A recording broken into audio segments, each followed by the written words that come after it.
लूका रचित सुसमाचार 2 अध्याय 21 से लेकर 38 वचन ऐसा है, ध्यान से सुनेंगे। जब 8 दिन पूरे हुए और उसके खतने करने का समय आया तो उसका नाम यीशु रखा गया है, जो स्वर्गदूतों ने उसके पेट में आने से पहले कहा था। जब मूसा की व्यवस्था के अनुसार उसके शुद्ध होने के दिन पूरे हुए तो वे उसे यरूशलेम में ले गए कि प्रभु के सामने लाई जाए, जैसा कि प्रभु की व्यवस्था में लिखा है, हर एक पहलौठा प्रभु के लिए पवित्र ठहरेगा। और प्रभु की व्यवस्था के वचन के अनुसार पंडुकों का एक जोड़ा या कबूतर के 2 बच्चे लाकर बलिदान करें। यरूशलेम में शमौन नाम का एक मनुष्य था और वह धर्मी और भक्त था, और वह इस्राएल की शांति की बाट जो रहा था, और पवित्र आत्मा उस पर था, और पवित्र आत्मा द्वारा उस पर प्रकट हुआ था कि जब तक वह प्रभु की मसीह को ना देख लेगा तब तक मृत्यु को ना देखेगा। वह आत्मा के सिखाने से मंदिर में आया और वह माता पिता उस बालक यीशु को भीतर लाए कि उसके लिए व्यवस्था की रीति के अनुसार करे। तो उसने उसे अपनी गोद में लिया और परमेश्वर को धन्यवाद करके कहा, हे स्वामी, अब तू अपने दास को अपने वचन के अनुसार शांति से विदा करता है, क्योंकि मेरी आंखों ने तेरे उद्धार को देख लिया है, जिसे तूने सब देशों के लोगों के सामने तैयार किया है, कि वह अन्य जातियों को प्रकाश देने के लिए ज्योति और तेरे निज लोग इस्राएल की महिमा हो। उसका पिता और उसकी माता इन बातों से जो उसके विषय में कही जाती थी आश्चर्य करते थे। तब शमौन ने उनको आशीष देकर उसकी माता मरियम से कहा, देख, वह तो इस्राएल में बहुतों के गिरने और उठने के लिए और एक ऐसा चिन्ह होने के लिए ठहराया गया है, जिसके विरोध में बातें की जाएगी, वरन तेरा प्राण भी तलवार से वार वार छिद जाएगा। इससे बहुत हृदयों के विचार प्रकट होंगे। हन्ना की गवाही। आशेर के पुत्र में से हन्ना नामक फनूएल की बेटी एक भविष्यवक्ता थी। वह बहुत बूढ़ी थी। विवाह होने के बाद 7 वर्ष अपने पति के साथ रह पाई थी। वह 84 वर्ष से विधवा थी और मंदिर को नहीं छोड़ती थी, और उपवास और प्रार्थना करके रात दिन उपासना किया करते थे। और वह उस घड़ी वहां आकर प्रभु का धन्यवाद करने लगी। उन मनसबों से जो यरूशलेम के छुटकारे की बाट जो होते थे उस बालक के विषय में बातें करने लगी। सबके बोलिए आमीन, हालेलुया। ऐसा कोई अपने स्थान में बैठ जाएंगे। वचन है मेमने की स्तुति करना। बहुत लंबा चौड़ा वचन है। हम लोग 9 बजे की 8:30 बजे से अगर आराधना शुरू किया है तो 3 घंटा खाली आप लोग गवाही और गीत गोविंद में है ना। और नया साल का वचन अभी तक कलीसिया में पहुंचा नहीं, इसका मतलब है ना। रात को भी आप लोग आराधना किए, लेकिन वचन का चर्चा नहीं किया गया, कहे कि मौका ही नहीं मिला वचन को, ठीक है ना। तो आराधना करने वाले ध्यान देना है कि कितना टाइम गाना गाना है, कितना टाइम वचन का भी शेयर करना है बीच बीच में, है ना।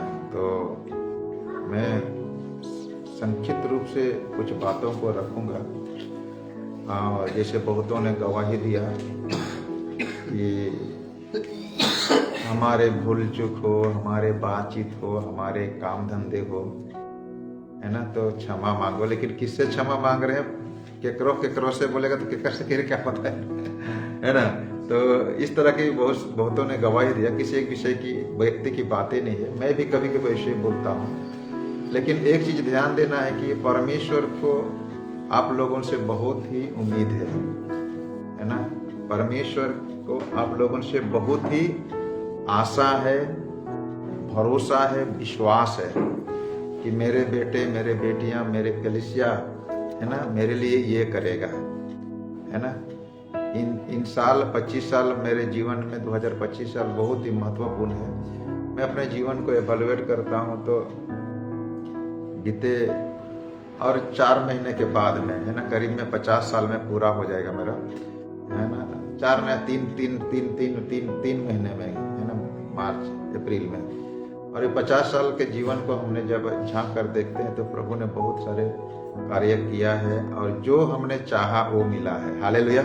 भले उसको हम संभालने सके नहीं सके, है ना, कितनों को खोए, कितनों को बिखरे, कितने को गाड़े, कितने को, है ना, बोए। तो ऐसे बहुत सारे घटनाक्रम है। और 2025 भी परमेश्वर के भवन निर्माण करने का ये अचानक सा योजना है। बीते 2011 साल से हमने मंत्रियों को, विधायकों को निमंत्रण कर करके बुला के आराधना भवन के लिए आकर्षण करने का प्रयत्न किया था।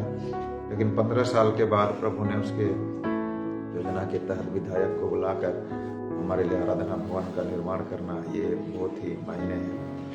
और जो कुछ भी प्रभु का अनुग्रह है उसी के बलबूते पर आपको बता दें कि जिस दिन हम लोग फाउंडेशन डाले उस दिन मेरे से 1500 रुपया था। यहाँ तक कि वो क्या बोलते हैं, लेबर लोगों को देना, और यहाँ तक कि हम लोगों का जेसीबी वाला को देने के लिए भी पैसा नहीं था, है ना। लेकिन उसके दूसरे सप्ताह ही 2 पास्टर लोग 50,000 रुपये भेजे मेरे को, एक 20,000 एक 25,000 वेस्ट बंगाल से, ये तेरे घर निर्माण के लिए। उसको हमने एडवांस देकर हमने प्रोग्राम घर का काम शुरू किया। हालेलुया। लेकिन ये तो मेरा जिम्मेदारी मैं समझता हूँ कि प्रभु ने मेरे साथ काम कर रहा है। और हर हफ्ता का पेमेंट, आप लोगों को सिखाना, आप लोगों को सेवा करना, यानी कि कलीसिया चलाना, है ना, और लेबर पेमेंट करना, हर हफ्ता का लेबर पेमेंट करना, है ना, हर सप्ताह प्रभु ने कहीं न कहीं मदद किया है। और मैं चाहता हूँ कि, मैं जानता हूँ, बेहतर जानता हूँ कि पूरे कलीसिया के लोगों से प्रभु उम्मीद रखता है कि उसके भवन निर्माण में, उसके सेवा में, उसके राज्य के प्रचार प्रसार में हाथ बटाए। हालेलुया। सो अभी भी समय है कि हम लोग, जब तक प्रभु नहीं आया है हमारे बीच में, है ना, लेने के लिए, तब तक हम उसके काम को जारी रखना है। अभी बहुत सारे स्थानों में धर्मांतरण को लेकर झूठे आरोप लगाया गया और सताया गया कलीसिया को, और कई स्थानों में क्रिसमस के त्यौहार को भी भ्रष्ट करने का, नष्ट करने का, नाश करने का, है ना, प्रयास किया गया। लेकिन परमेश्वर हम सबों को संभाला है। बीते कल से हम लोग काफ़ी डिस्टर्ब में है, इसलिए कि हमने कैलेंडर का प्रिंटिंग कराया, लाने नहीं सके, प्रॉमिस कार्ड लाने नहीं सके, है ना। कल शाम तक मेरे पास 200 से 300 रुपया था, केक खरीदने नहीं सके। फिर एक तो पास्टर से हम फोन किए, भैया ऐसी बात है, अगर नहीं भेजोगे तो मेरा नया साल ही बर्बाद होगा, पूरा 2026। तो जो भी हो, प्रभु के दास को जिन्होंने हमें मदद किया और जिन्होंने मदद करने का वायदा किया और नहीं किया, उन लोगों को भी प्रभु आशीष करे, है ना। तो देने वाले को भी और नहीं देने वाले सबको प्रभु आशीष करे। हालेलुया। बोले यीशु मसीह की, बोले यीशु मसीह की। तो कभी कभी मेरा घर वाला सोचता है, मेरा पत्नी सोचता है, मेरा बेटा सोचता है कि मेरे बाप के पास बहुत सारे धन दौलत है, यानी कि जब भी मांगेंगे वो देगा, कहीं से प्रबंध करके ही देगा। लेकिन मैं किसको मांगू, ये मेरे हृदय जानता है, मेरा दिल जानता है। और कभी कभी बीपी का दवा उधर पड़ा हुआ है ना। तो कलीसिया ना चाहे कि बीपी बढ़ जाए मेरा, है ना। अभी बहुत बड़ा चुनौती है आने वाले आराधना के लिए, भवन निर्माण के लिए। धान बेचेंगे तो कुछ फंड आएगा, और जितना भी मेरा दान दशवां से, यहाँ तक कि पूरे के पूरे धन मेरा घर निर्माण में चला जाएगा। और शायद घर बन जाए तो हमारे समर्पण करने के लिए हमारे पास ताकत नहीं होगा, औकात नहीं होगा। हम लोग जनवरी 3 तारीख को चर्च प्लांटिंग डे सेलिब्रेशन करते हैं। विधवाओं को हम लोग कंबल और साड़ी वगैरह बांट कर मसीह के प्रेम को बांटते हैं। लेकिन इस सप्ताह, इस साल हमारे पास वो औकात नहीं है। अगर आप कलीसिया वाले चाहो तो हम लोग कर सकते हैं, लेकिन 3 तारीख को असंभव है। सो हमने एक निर्णय किया है, अगर आप लोगों की सहमति हो तो हम लोग 14 तारीख को हम लोग वो दिन को फिर से दोहराएंगे और विधवाओं को, बुजुर्गों को सुधि लेने का प्रयत्न करेंगे।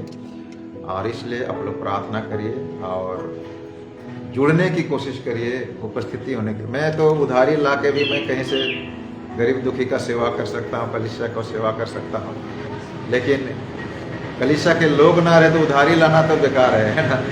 तो कलीसिया के विश्वासी लोगों को उधारी तो नहीं ला सकते हैं ना। ऐसे बहुत सारे आजकल कलीसिया है, विश्वासी लोगों को उधारी लेके आते हैं, लेकिन पास्टर को पता नहीं होता है ना। तो ऐसे हम लोग नहीं करते हैं, पास्टर को भी निमंत्रण करते हैं, विश्वासियों को भी निमंत्रण करेंगे, लेकिन खुद का विश्वासी ना हो और विश्वासी लोग यानी कलीसिया के विश्वासी ना हो और दूसरे वाले विश्वासी लोग आए तो ये भी अच्छा बात नहीं है। इसलिए हर एक जन का जिम्मेदारी बनता है। जो लोग नौकरी में है उसकी बात अलग है, लेकिन कोशिश कर सकते हैं तो आ सकते हैं। ऐसे परिस्थिति में कलीसिया में विशेष रूप से विजय बढ़ाई के लिए नहीं, पास्टर के लिए नहीं, प्रभु के लिए आना है। हालेलुया, बोले यीशु मसीह की। तो वचन बहुत है, अभी भी अगर हमें चर्चा करो तो 1 घंटा लगेगा। 1 घंटा बैठ सकते हैं? बैठ सकिल कि नहीं? हाँ ठीक है, चलो। कहे कि हम लोग शुरुआत नहीं किया है वचन का, मैं गवाही दे रहा हूँ। आप लोग सब गवाही दिया तो मैं स्पेशल गवाही दिया। हालेलुया। अभी से ध्यान देना है, 2 बातों से परमेश्वर काफी नाराज है। आराधना के समय गीत गाने में और बजा बजाने में। मैं इधर शांत बैठ के हूं, मतलब सोचो कि परमेश्वर नाराज है। हालेलुया। क्योंकि अगुआ को तो मालूम होना चाहिए ना कि कहाँ गलत हो रहा है। मैं पर्दाफाश कर दे रहा हूँ, इसलिए अगुवाई करने वाले नाम नहीं लेंगे, लेकिन जो लोग इतवार को इधर आते हैं, आज कार्तिक है, कल और कोई होगा, परसों दिन और कोई, उसके सप्ताह कोई और होगा, तो हमारे पास अभी म्यूजिक इंस्ट्रूमेंट है, जिसका भी आराधना का जिम्मेदारी है।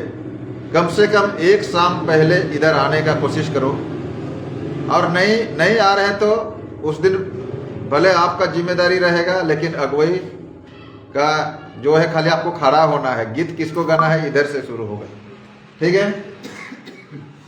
आप लोगों को नाराज लग सकता है, मैं हर बार पूछता हूँ कि भैया आपका आराधना है तो कौन कौन सा गीत गाएंगे, थोड़ा सा बताइए, थोड़ा सा भेजिए। हम लोग इधर से वॉलंटियर भाई लोगों को बुला के बजाने का प्रयास करेंगे, सुर से ताल से मिलाकर गाने की प्रयास करेंगे, है ना। तो कितना स्पीड बजाना है, कितना जोर से पासना है ये सूखा चमड़ा को, उसको भी ध्यान देना पड़ता है। हालेलुया। जितना सुंदर और सरस आवाज निकले उतने ही अच्छा है, और इसको पास के पूरा चमड़ा फटत ले तो कोई फायदा नहीं है। हालेलुया, बोले समझ के। और ये बाबूजी अच्छा अपना धुन में बजाते हैं, लेकिन गाने वाले कहाँ पकड़ना है, कहाँ शुरू करना है वो पता नहीं है, जबकि आप लोग हर दिन गाते हो, है ना। मैं तो सप्ताह में 1 दिन कभी कभार मन करता है तो खोपड़ी, है ना, गाने का प्रयास करता हूँ। मैं चाहूँ तो घमंड नहीं करूंगा, आप लोगों से बेहतर गा सकता हूँ, मैं बेहतर बजा सकता हूँ कि नहीं। अच्छा सुर और ताल मिला के मैं दोनों कर सकता हूँ, मैं बजा भी सकता हूँ और वही टाइम में गा भी सकता हूँ। मैं घमंड नहीं करूंगा, प्रभु ने मुझे उतना सिखाया है। मैं ट्रिपल भी, ढोलक भी, मांदर भी बजा के गा भी सकता हूँ साथ में साथ।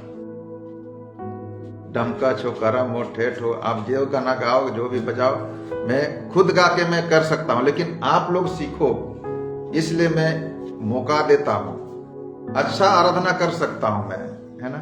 और कई बार आप लोग करो बोल के मैं इधर ध्यून छोड़ता हूँ कि नहीं, लेकिन आप लोगों को पता नहीं चलता है कि ये टाइम पास कर रहा है बंदा। कम से कम पकड़ने की कोशिश करो और उसको गाओ तो लगे कि स्पिरिट में आ रहा है कुछ। हालेलुया। तो जब मैं मनुष्य हूं और मुझे अच्छा नहीं लग रहा है चर्च के अगुओं को, तो परमेश्वर को क्या अच्छा लगे, क्या पहुंच रहा है हमारे आराधना पर। ये आज के जो है स्तुति, मेमने की स्तुति करना है विषय वस्तु।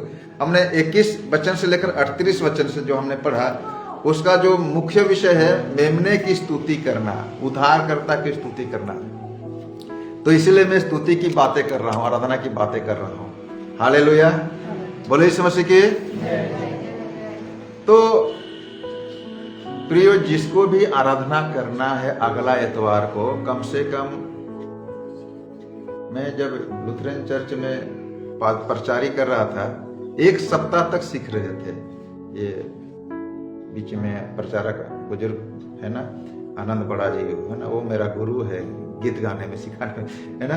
तो तो उससे हम 1 सप्ताह सीखते थे, और सीखने के बावजूद भी हम मंडली में जब खड़ा होते थे तो उलट पुलट गाते थे, काहे कि मैं नया नया सीख रहा था। तो 1 सप्ताह सीखने के पूरा रट्टा मारने के बाद भी जब हम उसको ठीक से नहीं गा पा रहे हैं, तो ये मनुष्य का स्वभाव है।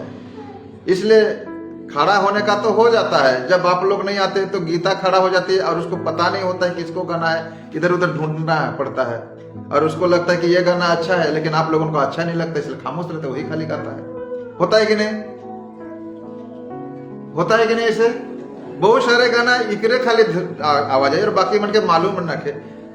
ओडिया तो और मालूम नहीं, लेकिन इसको अच्छा लगता है, दूसरे को मालूम लगे चाहे नहीं, हमको तो अच्छा लगता है, मेरे परमेश्वर तो शायद अच्छा लगता है। लेकिन ध्यान देना है कि कलीसिया को गाना है, ये अकेले की गाना नहीं है, अकेले की आराधना नहीं है। अकेले के लिए सुबह 5 बजे से 6 बजे उसको, है ना, ध्यान मनन कहते हैं। उसमें जितना गाना है गाइए, अच्छा जो आपको लगता है उसको, परमेश्वर को अच्छा लगे। लेकिन जब मेरे को लगे कि मुझे आराधना करना है तो कलीसिया को लेके चलना है, अकेला करना नहीं है। हालेलुया, बोले यीशु मसीह की। अगर आपको लगे कि ये गाना इनको नया है तो उसको रट्टा मरवाइए, लेकिन लगे कि सबका मुंह खुलना चाहिए आराधना में। हालेलुया, बोलो यीशु मसीह की। तो हम लोग बहुत लंबा है, मैं ये 10 पेज है, अगर मैं 5-5 मिनट भी करूं तो 50 मिनट लग जाएगा, इसलिए हम इसको अभी इधर ऊपर खाली ध्यान देंगे। सो प्रभु आप लोगों को हो सके, पास्टर हमको ऐसे बोल रहा है और घमंड कर रहा है, नीचा कर रहा है, ऐसी बात नहीं है ना। सीखने के लिए मैं बोल रहा हूँ, सिखाने के लिए बोल रहा हूँ, कम से कम ध्यान देना है। हालेलुया, क्या गा रहे हैं? कलीसिया के लिए गा रहे हैं। मैं मेरे लिए, एक आदमी के लिए नहीं गा रहा हूँ, मैं अपने संतुष्टि के लिए नहीं गा रहा हूँ, प्रभु के लिए गा रहा हूँ, और प्रभु के साथ कलीसिया को लेके चल रहा, इसको ध्यान देना है। हालेलुया, बस में हम सफर करते हैं तो बस के साथ पैसेंजर को लेके चलना है, खाली सीट को खाली लेके जाएगा ड्राइवर तो घबरा जाएगा, है ना। बैठो से सीट के खाली जाना है, ऐसे बोलेगा तो चलेगा क्या? नहीं, पूरे आदमी को लेके चलना है। सो हमने बीते दिनों में चर्चा कर रहे थे, मेमने का क्या हो गया है? जन्म हो गया। किसका? मेमना। कौन है? हाँ, हमने बीते दिनों में देखे सोना, लोबन और गंधरस, 3 ज्योतिषी आया, है ना। इतवार को हमने चर्चा करे, 3 ज्योतिषी आए और ऐसा क्या दिया? सोना दिया, लोबन दिया और गंधरस। और यहाँ एक जो है राजा का घोषणा करता है, दूसरा है महायाजक का घोषणा करता है, और तीसरा मेमने का घोषणा करता है। तो मेमने का जन्म हो गया है ना। और आज जो है, ध्यान से सुनिए, पंजिका के नियम के अनुसार हमारे आराधना करने का जो दिन तय किया गया, दिसंबर 25 को जन्म दिन है ना। दिसंबर 25 को क्या है? जन्मदिन है, जन्म तारीख है दिसंबर 25। और ठीक 8 दिन, कितना दिन के बाद? 8 दिन में नया साल है। तो अब लोग, बहुत सारे लोग गवाही दिया, ध्यान से सुनिए। 2025 पूरा हो गया, 2026 में ढुक गए, नया साल मुबारक मुबारक। ये नया साल का त्योहार नहीं है भैया, ये है यीशु का नामकरण करने का त्योहार है। क्या है? भले इसको दुनिया नया साल के रूप में हो, न्यू ईयर बोलो, कोई दिक्कत नहीं है, लेकिन हम ईसाई लोगों के लिए क्या है? अगर हम दिसंबर 25 को हम लोग जन्मदिन मनाया यीशु का, मतलब 8 दिन के बाद खतना किया गया। कितना दिन में? 8 दिन में खतना किया गया, और उसका नाम क्या रखा गया? यीशु। खतना किया गया मतलब हम लोगों के भाषा में छठी क्या करा गया? छठी। हमारे भाषा में क्या है? छठी, मुड़खुरी, ठीक है ना। उन लोगों का अलग खतना करने का सिस्टम अलग है, मुसलमान लोगों का, इस्राएल लोगों का, यहूदी लोगों का, है ना। तो छठी का परंपरा है बाइबिल में। क्या है? बोलिए, छठी का परंपरा है कि नहीं? अभी ईसाई आदिवासी और सरना आदिवासी का लड़ाई चल रहा है। ये आदिवासी लोग ईसाई हो गया और आदिवासी परंपरा को छोड़ दिया। मैं आपको बताना चाहता हूं, परंपरा को हमने नहीं छोड़ा है। बोले यीशु मसीह की। परंपरा को हमने नहीं छोड़ा है। हमारे बाइबिल में भी छठी का नामकरण का परंपरा है, लेकिन अंधविश्वास के आधार पर नहीं। किसके आधार पर? परमेश्वर के वचन के आधार पर होना चाहिए। हालेलुया। ध्यान से सुनिए, किसके वचन के आधार पर? परमेश्वर के वचन के, परमेश्वर के नियम के अनुसार। हालेलुया। हम भी छठी करते हैं, हम जब बच्चे को लाते हैं आप लोग नामकरण करने के लिए, समर्पण करने के लिए, तो पास्टर क्या करेगा? छुरा चलाएगा, अस्तूरा चलाएगा, यहाँ पर उसका बाल को उतारेगा। पूरा टकलू तो नहीं करेगा, लेकिन कम से कम छुरा तो क्या करेगा? सटाएगा, ठेकाएगा। हालेलुया। तो 8 दिन के बाद क्या हो गया? बच्चे का नामकरण किया गया। और क्या नाम रखा गया? यीशु। यीशु मतलब यहोवा उद्धार करता है। यीशु जो है यूनानी भाषा है, ग्रीक भाषा है। क्या शब्द है? ग्रीक, यूनानी लोगों का। और इसका जो इब्रानी भाषा, हिब्रू में जो है, इसको यहोशू कहा जाएगा। क्या कहा जाएगा? जोशुआ या तो यहोशू। और उसका नाम क्या है? उसका मतलब क्या है? जोशुआ या तो यहोशू का मतलब क्या है? यहोवा उद्धारक है, उद्धार करने वाला है। हालेलुया। तो स्वर्गदूत ने भी चरवाहे को, गड़ेरियों को कहा कि आज तुम्हारे लिए दाऊद के नगर में क्या जन्मा है? एक उद्धारकर्ता जन्मा है, और यही प्रभु है और मसीह है। हालेलुया। 3 गो नाम मिला है उसको स्वर्गदूतों से। कितना नाम? 3 गो। कितना गो नाम है? पहला क्या है? उद्धारकर्ता यानी कि यीशु। दूसरा क्या नाम है?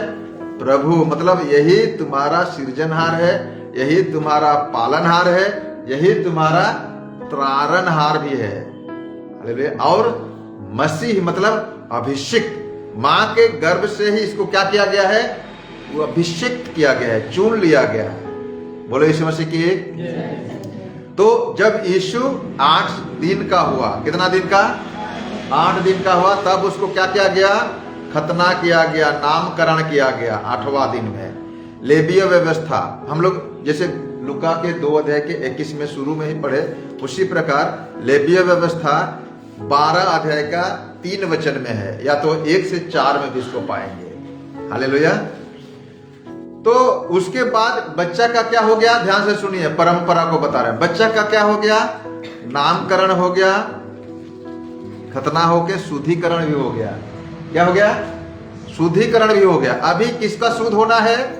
माँ को शुद्ध होना है। कितना क्या होना है? माँ को। माँ का शुद्ध कब होता है? हमारे परंपरा अनुसार बच्चा का नाभि झड़ गया, मतलब सोचे कि बच्चा भी शुद्ध हो गया, माँ भी शुद्ध हो गया। ऐसा हमारा परंपरा होता है कि नहीं? होता है कि नहीं? हमारे समाज में ऐसे होता है। तो हम भी सामाजिक व्यवस्था को लेकर चलने वाले लोग, ये नहीं कि हम लोग ईसाई हो गया मतलब चलो, लेकिन मसीह के आधार पर, वचन के आधार पर हम लोग मानते हैं। हालेलुया। वचन में लिखा, इसलिए हमको मानना पड़ेगा। तो माँ का शुद्धिकरण कब होगा? इसके अनुसार 40 दिन के बाद। कितने दिन के बाद शुद्धिकरण होगा? 40 दिन। हमारे परंपरा में कितने दिन शुद्धि होता है? माँ का, माँ बाप, बच्चा का नाभि झटका मतलब छुटका उतर गया, खत्म होता है कि नहीं? और वो लोग मंदिर में जाके यानी कि गिरजा में आके बच्चे का समर्पण करते हैं। हम लोग, आप लोग करते हैं। ये लोग 8 दिन के अंदर में क्या करेगा? बच्चे का खतना करके उसका नामकरण करेगा, शुद्धिकरण होगा बच्चा का। लेकिन माँ का शुद्धिकरण कब होगा? 40 दिन के बाद। कितने दिन में? 40 दिन। ये लेवीय व्यवस्था 12 अध्याय 1 से 4 में लिखा है। हालेलुया। और व्यवस्था विवरण 18 के 4 में लिखा है। बोले यीशु मसीह की, बोले यीशु मसीह की। 40 दिन के बाद यरूशलेम में है ना, आज जो वचन आपने पढ़ा 22 से आगे, यरूशलेम में मंदिर में पहुंचे और व्यवस्था के अनुसार वे कबूतर या 2 पड़ू की भेंट में चढ़ाना है। हालेलुया। किसको? परमेश्वर को। और वहां पर 2 व्यक्ति मिलते हैं। कितना व्यक्ति मिलते हैं? 2 व्यक्ति। एक का नाम है शिमोन और दूसरा का नाम है हन्ना। हालेलुया। एक का नाम क्या है? शिमोन। तो शिमोन क्या किया? मेमने को देखकर, मेमना मतलब उद्धारकर्ता को देखकर, उद्धारकर्ता मतलब यीशु को देखकर परमेश्वर के भविष्यवाणी के अनुसार, परमेश्वर के वचन के अनुसार, है ना, वो समझ गया कि वो बच्चा आ रहा है। हालेलुया। परमेश्वर के वचन हमारे पास आया, लेकिन जब तक पवित्र आत्मा हमको इंस्पायर नहीं करेगा, प्रेरणा नहीं देगा, पवित्र आत्मा नहीं बताएगा यही मसीह है, यही प्रभु है, तब तक हम आगे कदम नहीं बढ़ा सकते। हालेलुया। होता है कि नहीं? वचन तो हम लोग सुनते हैं, वचन हमारे बीच में प्रकाशन होता है, लेकिन अंतर आत्मा, पवित्र आत्मा जब तक हमको नहीं बोलेगा, नहीं बताएगा यही प्रभु है, तब तक हम कुछ नहीं कर सकते। इसलिए वचन के साथ पवित्र आत्मा अति आवश्यक है। बोलो यीशु मसीह की। तो शिमोन, शिमोन का अर्थ है सुनने वाला, जो सुनता है। शिमोन का अर्थ क्या है? सुनने वाला। शिमोन पतरस, हालेलुया। पतरस का मतलब क्या है? काइफा मतलब पत्थर, कंकड़। हालेलुया। ध्यान से सुनिए, शिमोन का अर्थ क्या है? सुनने वाला, है ना। शिमोन का अर्थ क्या है? सुनने वाला। और पतरस का अर्थ क्या है? पत्थर, सुनने वाला पत्थर, पत्थर भी सुनेगा। हालेलुया। तो ये सुनने वाला पतरस, ये वो पतरस की बात नहीं हो रहा है, यानी कि ये शिमोन है जो कि यीशु के जन्म के समय, है ना, परमेश्वर के बाट जो रहा था, और परमेश्वर ने उसको प्रतिज्ञा के मैंने वचन दिया था कि जब तक मेरे उद्धार को तू ना देखोगे, मेरे उद्धार करने वाले मेमने को, जो मनुष्य के पाप के लिए बलिदान होगा, उस मेमने को जब तक तुम ना देखोगे तब तक तुम नहीं मरोगे, मृत्यु को भी ना देखोगे। तो इसलिए वह इंतजार में था। हालेलुया। और उसको मिला। बोलो यीशु मसीह की, बोलो यीशु मसीह की। 26 नंबर वचन पढ़ेंगे। 26 लोग 2 के 26 जल्दी से पढ़ेंगे। लूका 2 के 26। और पवित्र आत्मा द्वारा इस पर प्रकट हुआ था कि जब तक वह प्रभु के मसीह को देख ना लेगा, तब तक मृत्यु को ना देखेगा। हालेलुया। 30 नंबर है। और क्योंकि मेरी आंखों ने तेरे उद्धार को क्या किया है? देख लिया है। शिमोन उसे पहचान गया, बाकी लोग नहीं पहचाने, क्योंकि उसे परमेश्वर की आत्मा से प्रेरणा मिला। पहले परमेश्वर का वचन और पवित्र आत्मा का प्रेरणा बहुत जरूरी है मनुष्य के जीवन में। आज नया साल है, नया साल आप लोगों के लिए महत्वपूर्ण है, लेकिन तब महत्वपूर्ण होगा जब आपका जिंदगी मसीह के साथ शुरू होगा। हालेलुया। जब हमारा जिंदगी किसके साथ शुरू होना है? मसीह के साथ। और मसीह के साथ कौन है? पवित्र आत्मा के 2। हालेलुया। 2 व्यक्ति हमारे बीच में है। त्रिएक परमेश्वर का कितना व्यक्ति? 2 व्यक्ति। कौन है? मसीह, और दूसरा कौन है? कौन है? आत्मा, पवित्र आत्मा। और मसीह किसके साथ है? किस रूप में है? हमारे बीच में है, देह में है ना, वचन में है, वचन में है। तो वचन है मतलब मसीह है, और वचन है मतलब स्वयं परमेश्वर है। आदि में वचन था, वचन परमेश्वर के साथ है, वचन ही परमेश्वर था। तो मसीह जो है वचन के रूप में है, और वचन जो है मसीह के रूप में है, और मसीह के साथ कौन है? पवित्र आत्मा है, और पवित्र आत्मा भी वचन के साथ जुड़ा हुआ है। हालेलुया। बोलो यीशु मसीह की। यूहन्ना 1 अध्याय का 1 और 14 वचन। उसी प्रकार फिलिपी 2 और 5 के 8 वचन हम लोग पढ़ते हैं। वह मनुष्य के रूप में आया, इस बात का प्रमाण है। दूसरा, वह जगत की रचना से पहले ही वध किया गया मेमना है। ये मेमना आज से 2025 साल पहले नहीं, जगत के उत्पत्ति से पहले ही, है ना, क्या किया गया है? वध किया गया मेमना है। हालेलुया। जगत के उत्पत्ति से पहले ही तू वध किया जाएगा। जब तो जगत की उत्पत्ति से पहले किसने पाप किया भैया? हालेलुया। किसने पाप किया? लूसीफर के टीम ने। किसने पाप किया? लूसीफर के डिपार्टमेंट। और परमेश्वर को मालूम है ये लूसीफर जो है शांत बैठने वाला नहीं है। ये मेरे रचना, मेरे सृष्टि को, मनुष्य को जो श्रेष्ठ रचना है उसको भी नष्ट कर देगा। और श्रेष्ठ रचना जब, श्रेष्ठ सृष्टि जब नष्ट हो जाएगा तो सारे सृष्टि, सारे रचना क्या हो जाएगा? भ्रष्ट हो जाएगा। इसलिए जैसे ही लूसीफर ने पाप किए, जैसे ही लूसीफर ने विद्रोह किया परमेश्वर के प्रति, उनको लात मार के जैसे ही निकाल दिया गया स्वर्ग से और पृथ्वी पर लटका दिया गया, है ना, उसी घड़ी उन्होंने निर्णय लिया कि ये बंदे को क्या होना पड़ेगा, है ना, हमारे जो दूसरा व्यक्ति है यीशु, उसको क्या करना पड़ेगा? उसको क्या करना पड़ेगा? वध होना पड़ेगा मानव जाति के कल्याण के लिए। इसको ध्यान देना। आज से 2000 साल पहले, 2025 साल पहले मृत्यु हुआ है। बेशक शारीरिक रीति से मृत्यु हो गया था, हुआ, लेकिन आत्मिक रीति से परमेश्वर की योजना के हिसाब से वह कब उसका वध हो चुका है? सृष्टि से रचना की पहले। प्रकाशित वाक्य 13 अध्याय का 8 और पहला पत्रस,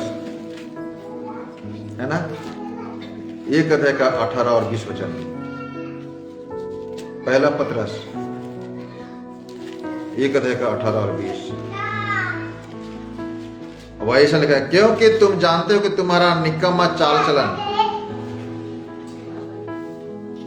जो बाप दादों से चला आता है, उससे तुम्हारा छुटकारा या सोने चांदी अर्थात नाशवान वस्तुओं के द्वारा नहीं हुआ, पर निर्दोष और निष्कलंक मेमने के अर्थात मसीह के बहुमूल्य लहू के द्वारा हुआ।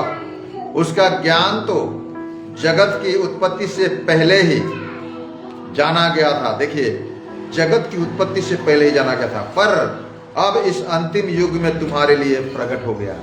जगत की उत्पत्ति से पहले ही इसको निर्धारित कर दिया गया कि भैया यीशु तुमको जाना पड़ेगा, पुत्र को जाना ही पड़ेगा। हमारे बीच में जो दूसरा व्यक्ति है उसको पहले वध होने के लिए जाना पड़ेगा, उसके बाद तीसरे व्यक्ति को जाना पड़ेगा। हालेलुया, बोले यीशु मसीह की। उसी वचन को हम लोग प्रकाशित वाक्य 13 अध्याय के 8 में भी पाते हैं। 13 अध्याय के 8 में।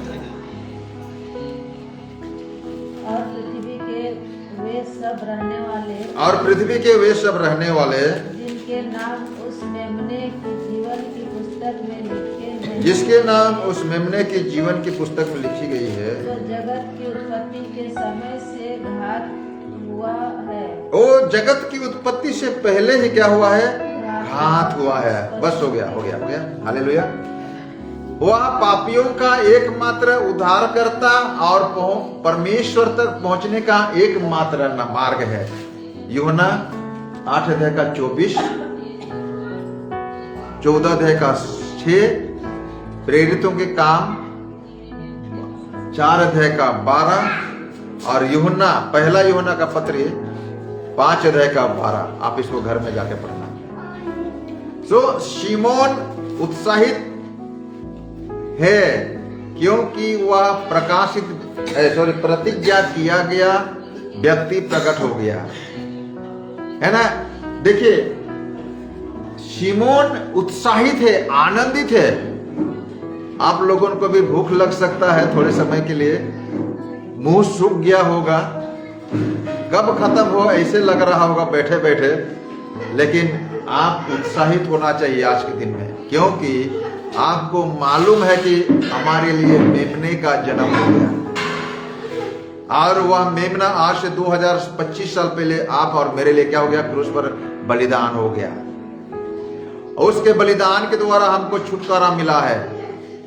बोलो यीशु मसीह की। सो उसके आने के आगमन के कारण, उसके आगमन हमारे जीवन में आ गया है। आपको उसको अपने जीवन में, अपने हृदय में ग्रहण करना है। अगर हम ग्रहण करेंगे तो हमें आनंद मिलेगा। हालेलुया, बोलो यीशु मसीह की। किसी ने कहा कि 25 दिसंबर को ही हम लोग क्यों जन्मदिन मनाए भैया, है ना। अच्छी बात है, जब जब आप यीशु को उद्धारकर्ता के रूप में ग्रहण किया और प्रतिदिन के जीवन में जब कभी भी आपके जीवन में यीशु मसीह को अनुभव किया कि मेरे साथ परमेश्वर है, मेरे साथ यीशु मसीह है, मैं यीशु के साथ हूं, जब जब जब जब हर घड़ी, हर धड़कन, हर सांस में एहसास हो, तो सोचो कि उसी दिन आपके लिए जन्मदिन है, उसी पल आपके लिए महत्वपूर्ण दिन है। हालेलुया। आज शिमोन ये बुजुर्ग उस उधार को पा लिया, उस उधार को देख लिया, उस उधार को पकड़ लिया, उस उधार को अपने दोनों हाथ में पकड़ के गले लगा लिया, चूम लिया। हालेलुया। आज उसको चूमने का बारी आपका भी है। ये नया साल खाली केक काट के हैप्पी न्यू ईयर बोलने का नहीं है भाई। यीशु मसीह को अपने जीवन में स्थान दो, यीशु मसीह को साथ लेके चलो अपने जीवन में। हालेलुया। ये नया साल का महत्वपूर्ण संदेश है। बोलो यीशु मसीह की, बोलो यीशु मसीह की। तो जब वह आपके जीवन में आएगा, आप भी आनंद मनाओगे, आप भी स्तुति करोगे। हालेलुया। उनकी स्तुति किए क्योंकि वे पूरा करेंगे। क्या करेंगे? किसको पूरा करेगा? आपके उद्धार के कार्य को। हालेलुया। मत्ती 21 के 44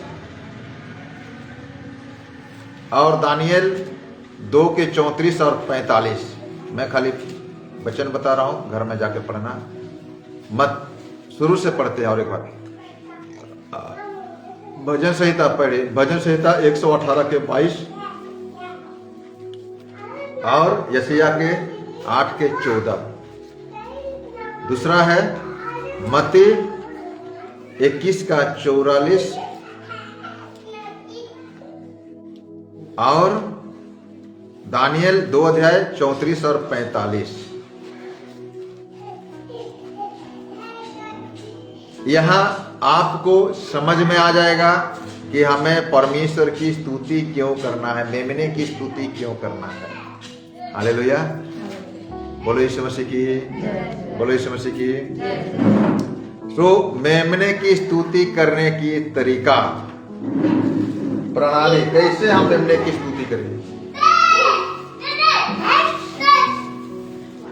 शब्दों के द्वारा।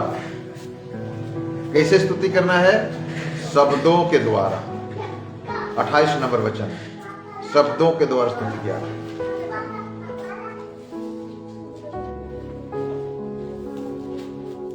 दूसरा है मन ही मन स्तुति करना, मन ही मन।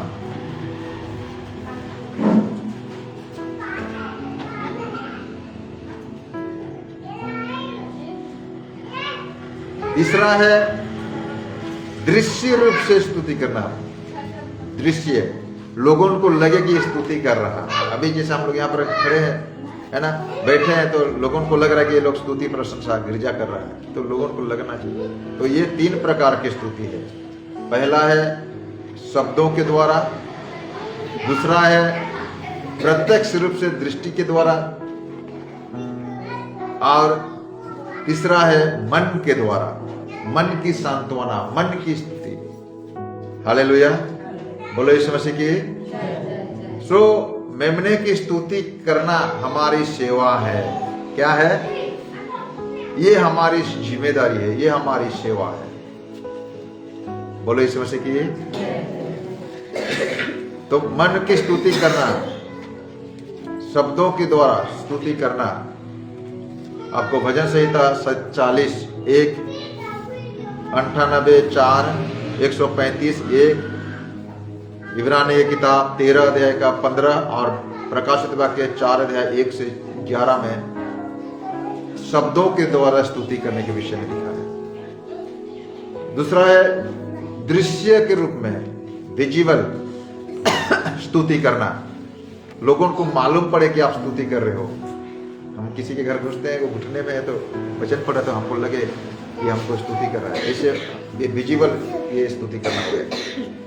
भजन संहिता 63 उसके 4, 134 उसके 2 और दूसरा सामुएल 6:14।